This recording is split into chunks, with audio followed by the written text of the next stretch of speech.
You just spent $50,000 on Pack Expo.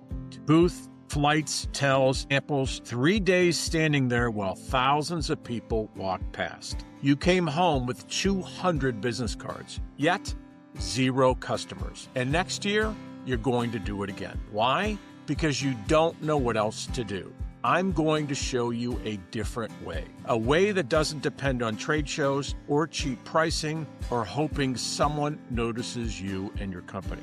A way that makes North American buyers come to you. This is the Borderless Packaging Playbook. And if you're an Asian packaging factory trying to break into North America, this changes everything. Let's go. Let me tell you what I see. Asian packaging companies, world-class facilities, cutting-edge equipment, capabilities that North American converters cannot touch. Desperate to grow into North America. Here's what they're currently doing. Like I said, 50 grand on Pack Expo. Hiring marketing agencies that create pretty brochures. Sending LinkedIn messages in broken English. Competing on low cost and competitive pricing. Hoping someone, somewhere will notice them, and it's not working. You know why? Because you're playing with the old rules. The rules that say trade shows generate leads. Cheap pricing wins deals, which it doesn't. If you're good enough, they'll find you. That's not true anymore. Relationships are everything, and that's not the case. All of these rules are dead.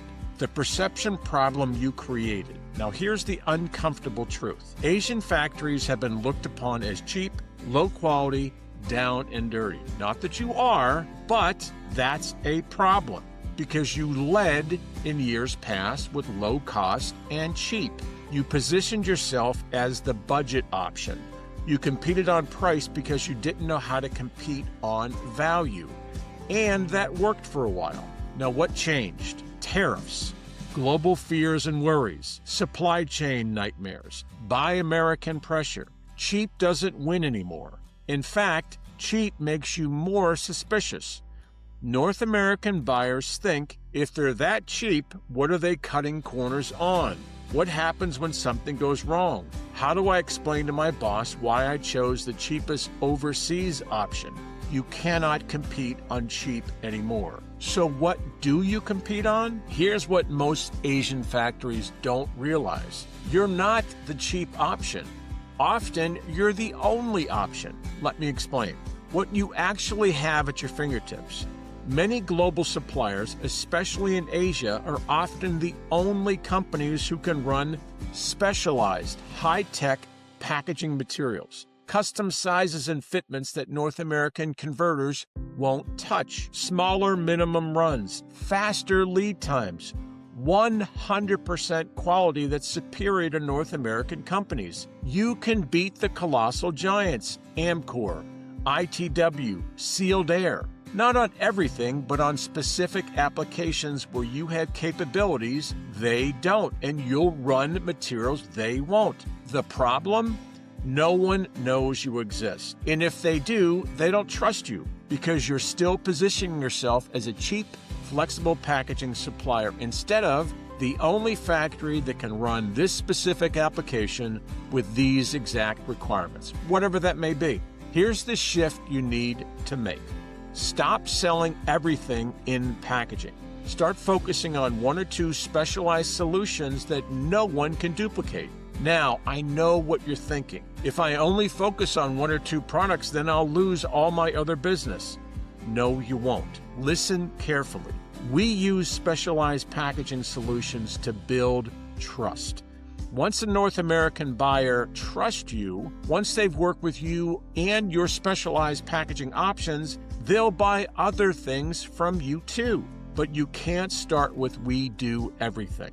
Because "we do everything" sounds like we're desperate, we'll take any work, we'll compete on price. That's commodity positioning, and commodities get squeezed. The specialized positioning, when you lead with, "we're the only factory that can run recyclable, high-barrier products for frozen pet food with a 12-week shelf life and 5,000 minimums," now you're not competing, you're the only option. And once they trust you on that, they'll come back for other work. So here's where this gets really interesting. AI search has changed everything, and it's the biggest opportunity for Asian factories they've ever had. How buyers search now.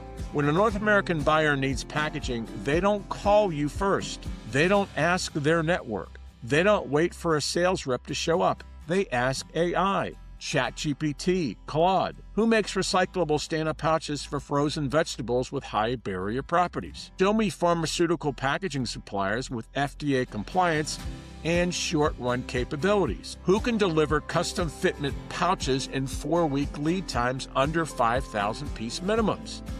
AI builds that short list for you. And if you're not on that short list, you don't exist. Now, why AI is your opportunity? Here's the game changer. AI search rewards very specific answers and details, not generic claims like leading supplier of flexible packaging.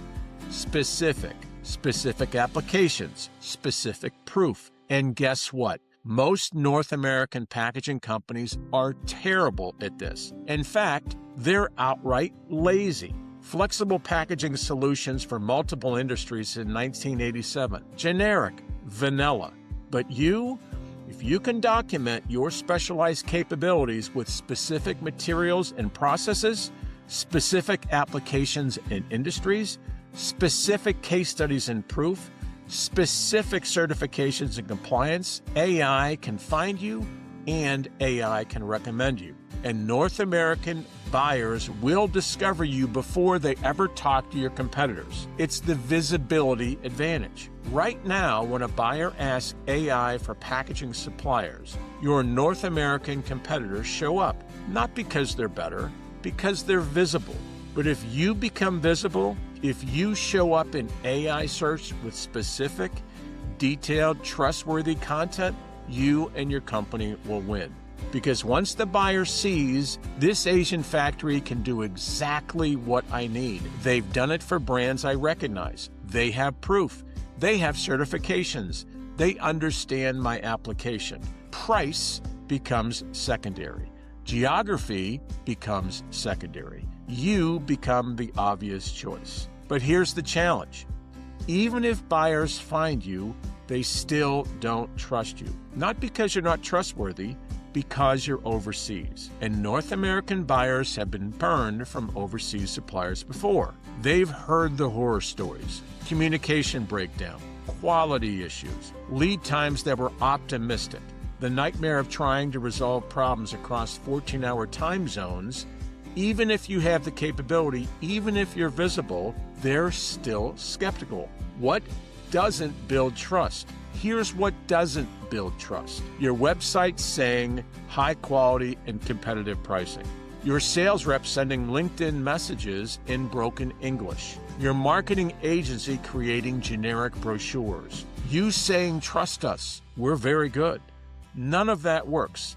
None of that builds trust anymore. Here's what does build trust in North America. A credible third party who vouches for you. Not someone on your payroll, not some sales clerk that you've got, not your marketing agency, not, again, your sales rep.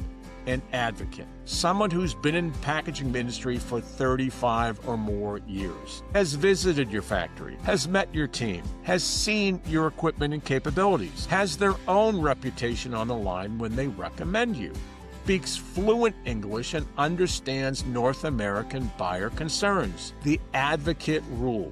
When I say I've worked with this factory, I've seen what they can do. I've seen when they can run 92 bags per minute with less than 2% waste. I've watched them do it. When they say their lead time is 3 to 4 weeks, I've seen them deliver. That carries weight because I'm not selling for you. I'm vouching for you. I'm an advocate for you. That's the difference. So here's the Borderless Packaging Playbook. How do you go from invisible cheap option to trusted supplier?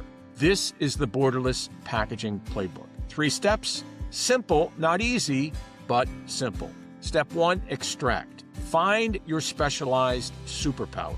Pick 1 or 2 specialized capabilities that only you can do. You do better than somebody else. North American converters can't replicate. You solve a specific problem for a specific industry. You command premium pricing, not commodity pricing. Example, we run recyclable high-barrier pouches for frozen food with a 12-week shelf life and 5,000-piece minimums.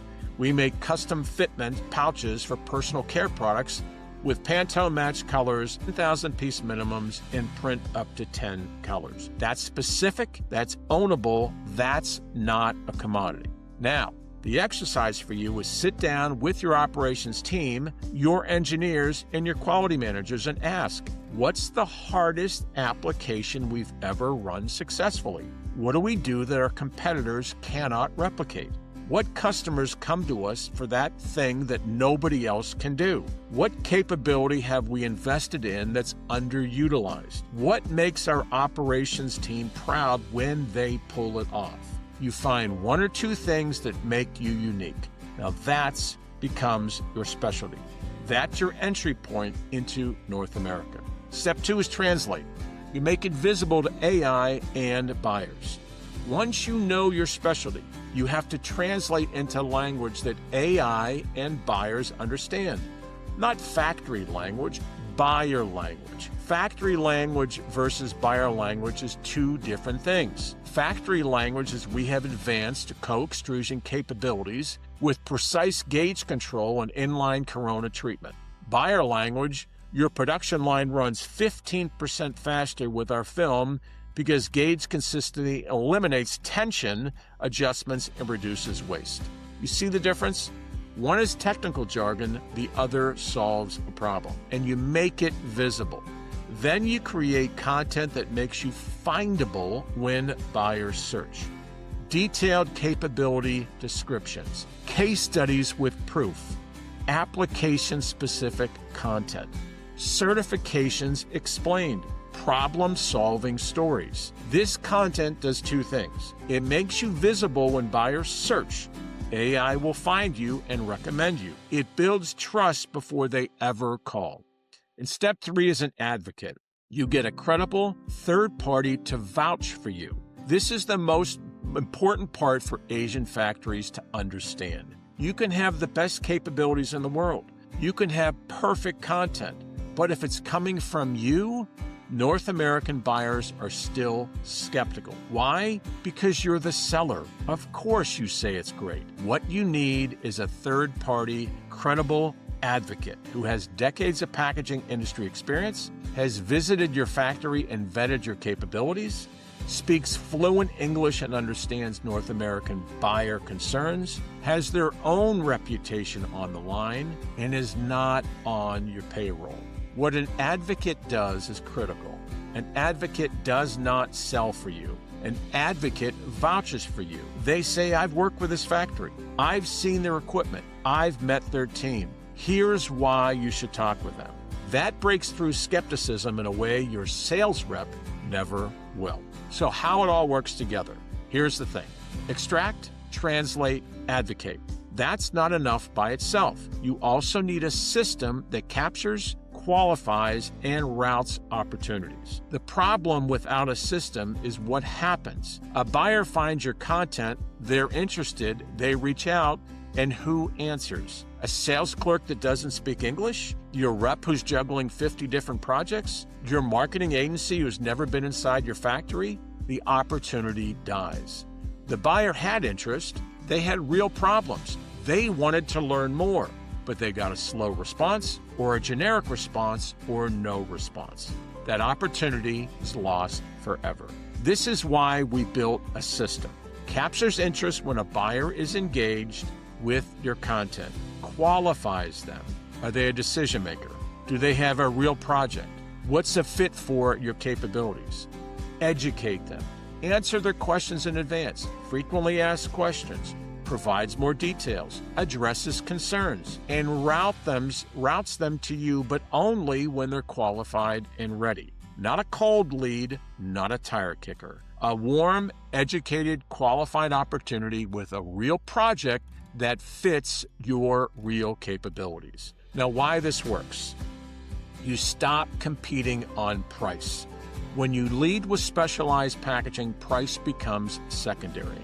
Buyers aren't looking to you for the cheapest option. They're looking for you for the only option that can solve their specific problems. That's you, and they'll pay for it. Number 2, you become visible where buyers are searching. Most Asian factories are invisible to AI search. You and your company become the exception. Because when buyers ask AI for recommendations, you show up. When they Google your problem and their problem, your case study appears. You're discovered before your competitors even know the opportunity exists, including and especially North American suppliers. You build trust before the first sales call. By the time a buyer reaches out, they've already read your case studies, seen proof, have checked out the problems you've already solved, heard a credible advocate vouch for you, understood your capabilities and compliance. They're not skeptical anymore. They're pre-qualified and ready to talk. And finally, you escape the commodity trap. You're not another flexible packaging supplier. You're the specialist for a specific application. And once they trust you on that specialty, they'll buy other things from you too. So here's where you are. You have 2 choices. Keep doing what you've always been doing. Keep spending $50,000 on Pack Expo. Keep hiring marketing agencies that create generic brochures. Keep sending LinkedIn messages in broken English. Keep competing on low cost and competitive pricing. Keep hoping someone notices you. And in 3 to 5 years, you'll be completely invisible. Your North American competitors will have figured out this AI visibility, and you'll be completely locked out. Or number 2, play by the new rules. Stop competing on price. Start competing on specialized. Extract your unique capabilities. Translate them into AI visible, buyer-friendly content. Get a credible advocate to vouch for you, and build a system that captures and qualifies opportunities 24/7. In 3 to 5 years, you'll own your specialty in North America, while your competitors are still standing at trade shows wondering why nothing works.